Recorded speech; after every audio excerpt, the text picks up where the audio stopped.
All right, good morning. I'm Captain Sasha Larkin, S-A-S-H-A-L-A-R-K-I-N. I'm the commander of the Northwest Area Command, and I also have the honor of being one of the 2 school violence initiative captains for the 2019-2020 school year.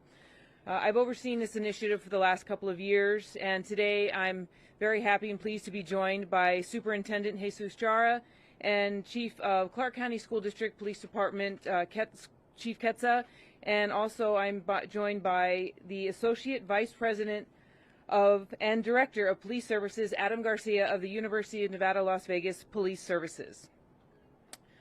We decided to hold this briefing today at our Fusion Center because we feel that this section is the first one to really get contact and get notifications of school violence, and anytime that there's an incident or we think there may be an incident at any of our school campuses, the Fusion Center up here gets these notifications immediately. And it is their function to ensure that this information gets pushed out to all of the people who can make a difference and take immediate action to prevent violence in our schools. On Monday morning, August 12th, we have over 3,000 students in our valley that will head back to this classroom. 300,000 students, I'm sorry, that will head back to the classroom. And while most parents are probably celebrating this occasion, we in law enforcement and at the schools and university are looking at this from a completely different perspective. We know that under our watch, the most important people in our families and in our lives, our children, we have to be prepared to keep them safe when they head back to school. This is a huge responsibility and one that we take incredibly seriously. We cannot ignore the fact that over the past week, we had 4 active shooters occur in our country. And I also wanted to give you another staggering statistic today, that in 2019, we've already had 22 active shooter events on school campuses across our country. While none of these events have been in Las Vegas, we in Las Vegas have been touched by acts of active shooter violence, and we know personally how devastating it can be to a community. And as a parent myself, and as all parents in this community are thinking, how does this affect us as our children go back to school on Monday? Are our children safe? What can we expect? Every parent has a little bit of fear in their heart as this school year encroaches upon us. Aside from the training each of our respective agencies have done all summer long for active shooters and mass casualty incidents, we have worked together collaboratively in this time of crisis to ensure the best and most efficient response to any incident that may occur. You may remember last year seeing on the news that we held an incident at one of our high schools. It was a training exercise that brought all of our agencies together to practice a what-if situation. Our officers learned the layouts of the schools, and they really came together to discuss who would do what in a time of crisis. In Clark County, we have made it a priority to strengthen our partnerships with Clark County School District, UNLV, Community College of Southern Nevada, and other law enforcement agencies to ensure a strong communication network and understand our roles during these times to keep our children and our communities safe. If or when an incident occurs on campus, we have the coordination and, more important, the familiarization with each other, which is why we instituted over the summer a ride-along program. And I'm happy to tell you this ride-along program we did with CCSD PD was very successful.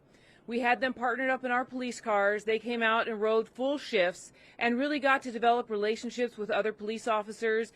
They got to learn a little bit about our response protocols and vice versa. The goal of the police department is not just to respond to critical incidents, but to offer support.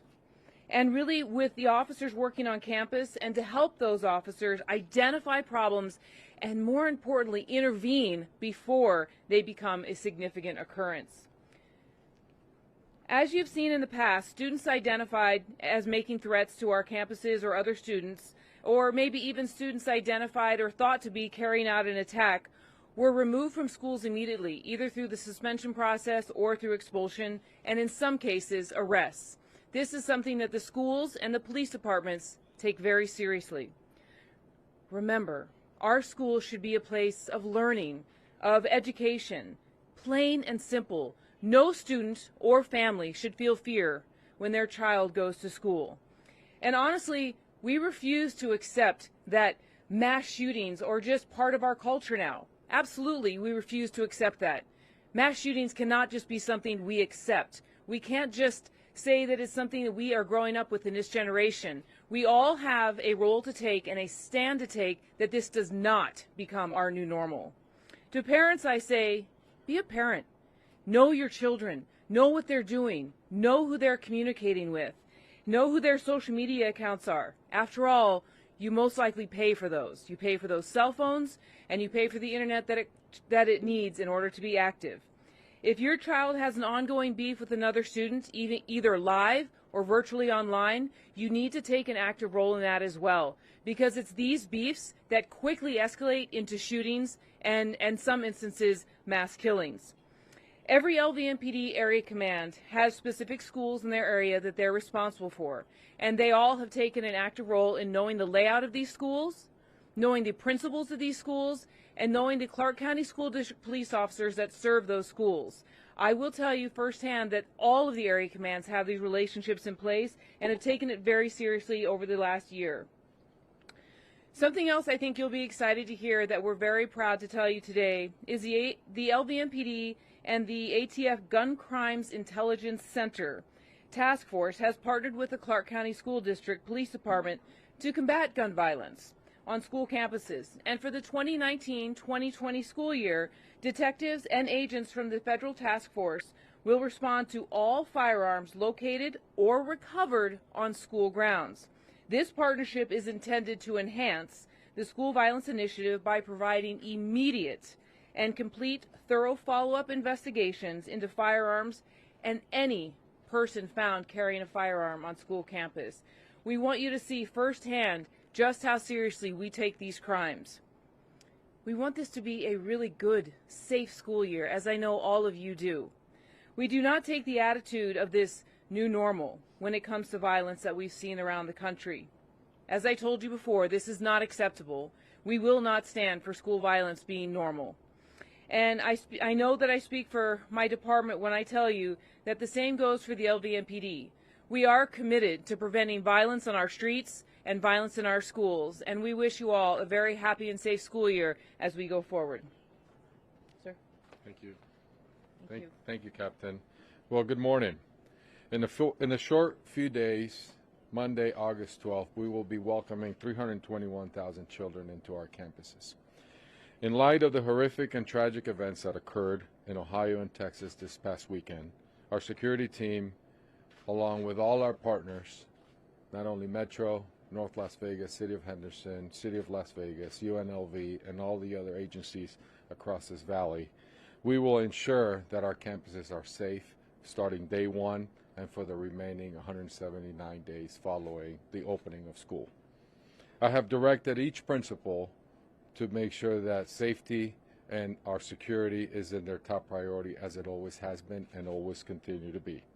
I've asked principals to review our district-wide crisis communication plan to make sure that our communication is strong from day one. Clark County School District robust plan will always make sure that we maintain safety, not only of our employees, but also of our students as their top priority. We will be updating vital information packets to make sure that we communicate with our parents and our guardians and students about all our emergency procedures.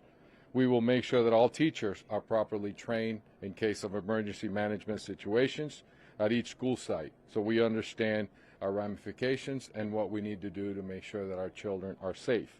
Our school safety, our police officers will continue to work collaboratively with all other agencies across the valley. All those situations like this past weekend are alarming.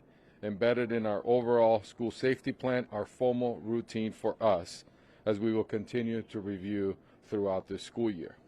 Our teachers and staff know how to respond to support our children, to support them with questions and any other issues following a crisis. In addition, threat assessment procedures are in place at all schools. There's limited access to our buildings. We asked all our principals to make sure that we continue to monitor as our visitors walk into campuses on day one. As part of this overall duty, staff members monitor and supervise our hallways, and our building space throughout the day. No one is permitted on school campus without proper identification. All guests must report to the main office, sign in, and wear badges. Staff members are instructed to immediately report any unfamiliar faces onto our campuses. Finally, as mentioned earlier, our district partnership with law enforcement is vital. So thank you again for having us here. We will continue with our random searches as we did last year. We're going to continue with our K-9 officers in our schools to make sure that we deter any student to bring guns on or any weapons onto our campuses. As a matter of fact, I want to thank the governor and the legislature for SB 89 for the funding that is going to help us improve our safety measures in our schools. Parents, students, and everybody in this community, I'd just like to say that we need to continue, as I've said from day one, if you see something, you say something. Please let the adults know so we can help you. Let the adults know where there's issues that are happening at home, in the community. We need to know. The use of Safe Voice has been very successful. Over 5,000 last year in total since it started, over 8,000 tips that we have received, and we take them all very serious. Safety is our top priority, as I said from day one. If our children and staff are not safe, they can't learn, and our adults can't teach. So I'd like to end with some last remarks. We encourage our 321,000 children to take responsibility for their part in maintaining a safe learning environment. We have in place anonymous reporting system, as I mentioned, so please keep all unsafe behavior out of our campuses. Thank you very much for having me here, and I'll turn it over to our chief. Thank you, sir. Good morning. Thank you. Just like to echo what the superintendent and Captain Larkin have said already. It's a great team effort we have here, and we thank everybody for your support. And just a couple of overview of a few of our things we're going to be doing this year. We've increased the number of officers on high school campuses this year.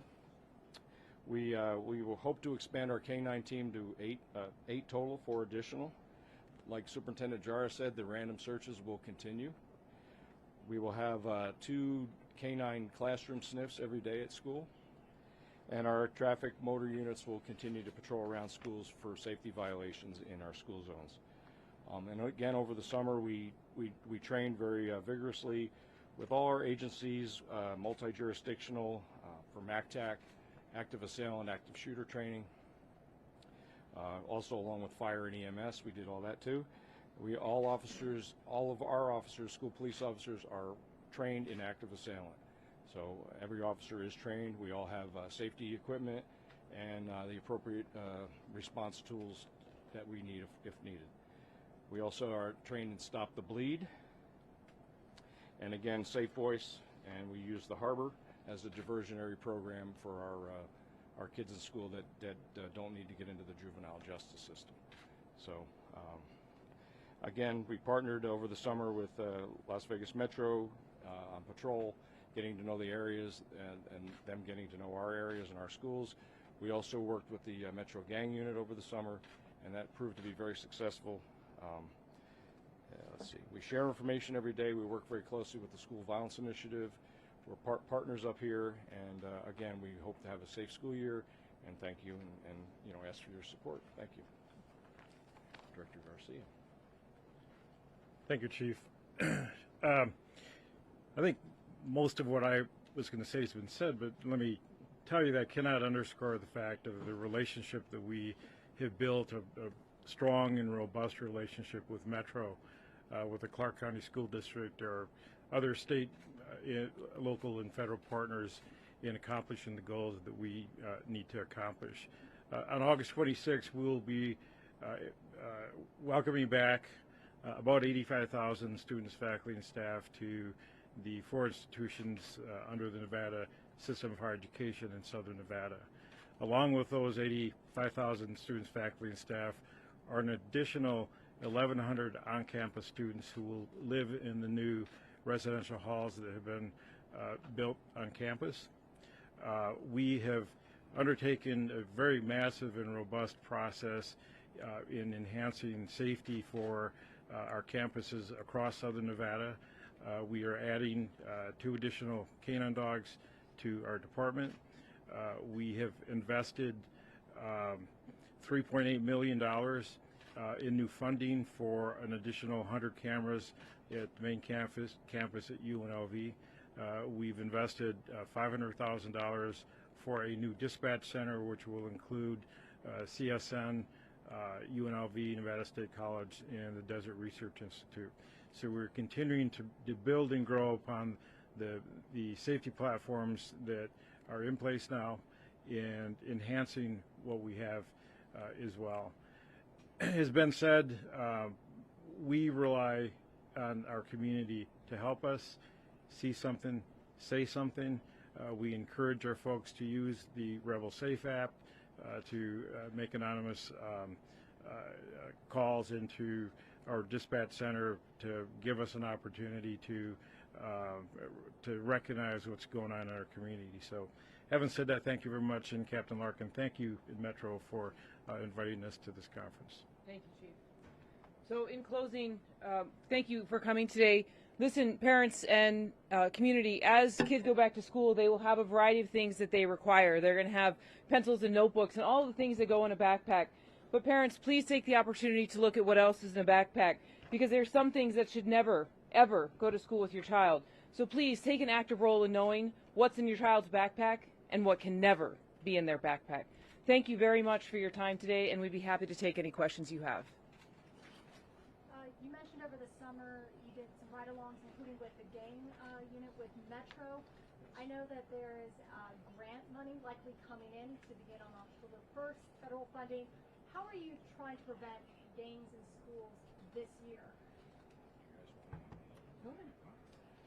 Well, basically by communication and working closely with the room that we're in right here. And getting the knowledge of having officers working with the gang unit, so we can help. We can help identify, and they can help us, teach us the appropriate things that we need to know. It's just all partnerships and communications,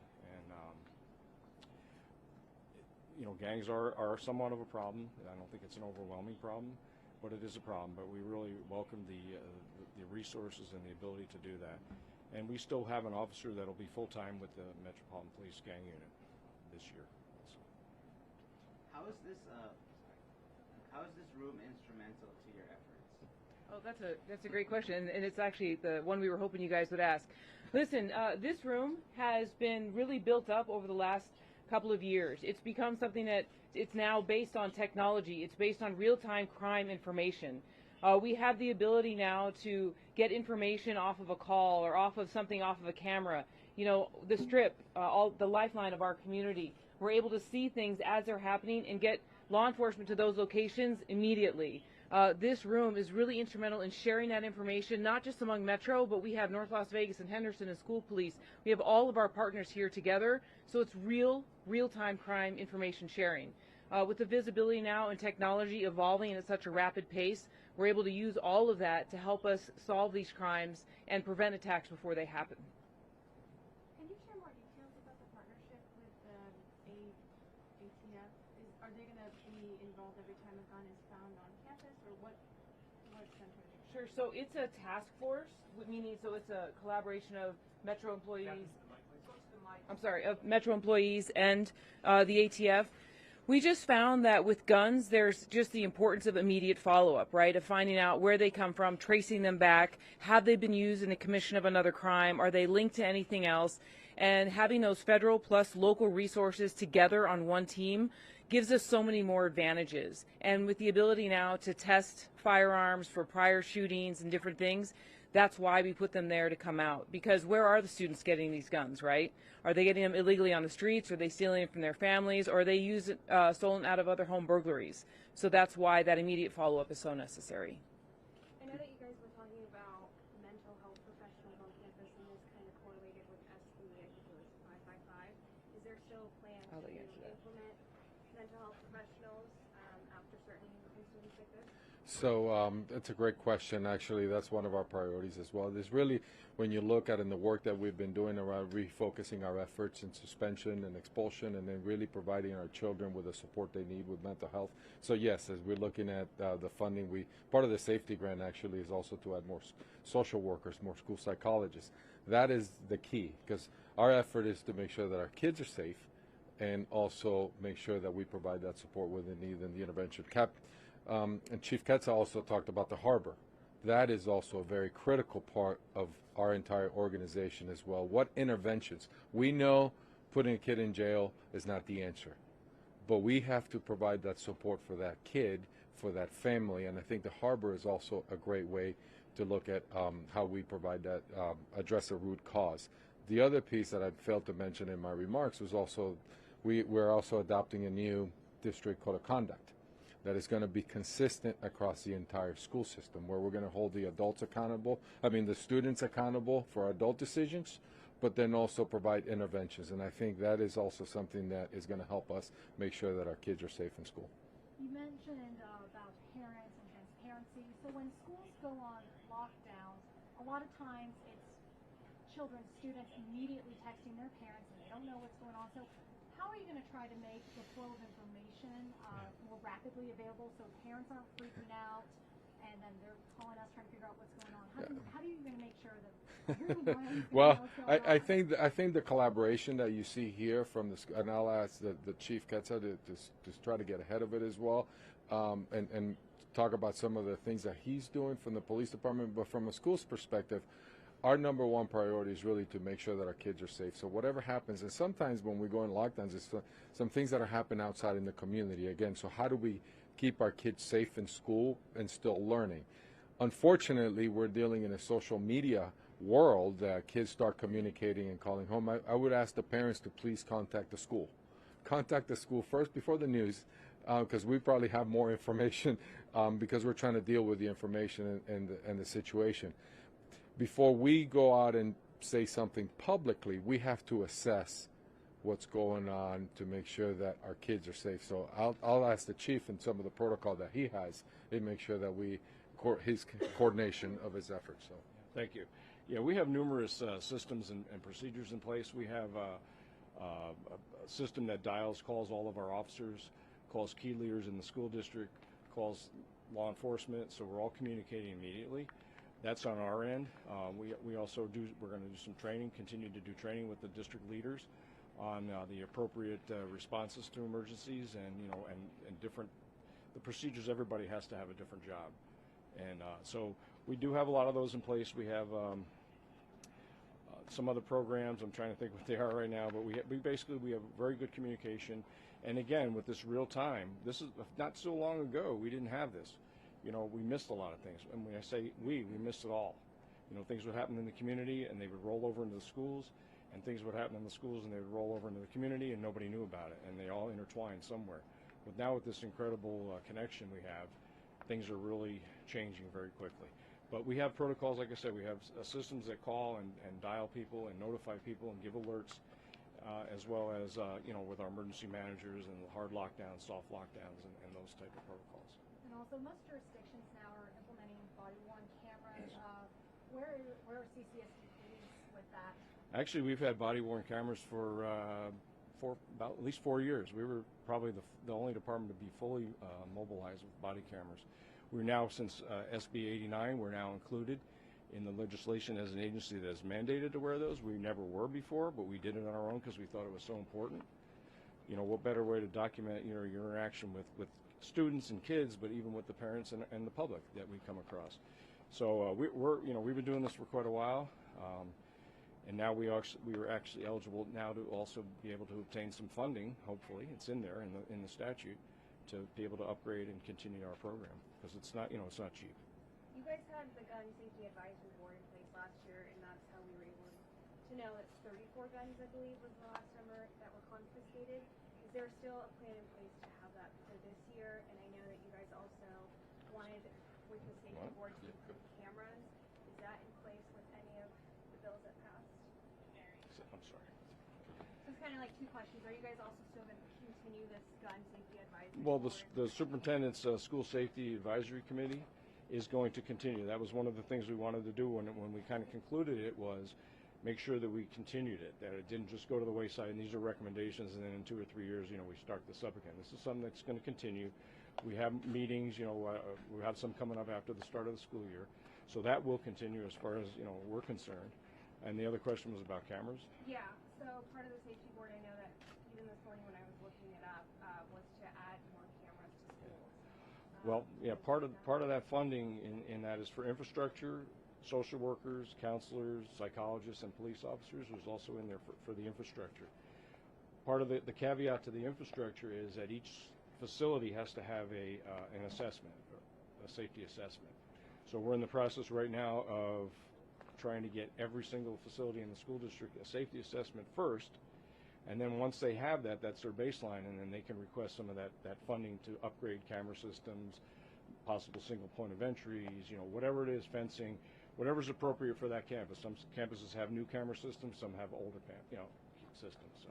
And Chief, there's a possible grant coming into the district that will be looked at tomorrow for radios. How will that enhance communication with the various entities? You're talking about for police radios? Yeah. Well, that's something that we need. They're obviously very expensive. The radios that we have, not all of them, but a lot of them, they last for 10 years, 12 years, whatever, and then they kind of go out of they start changing the technology. So we have put in for a grant to upgrade our radios, the ones that we need upgraded. And again, we're on the SNAC radio system, so that's with most public agencies except for Metro. But we can speak to Metro on our radios. We have channels we can go to.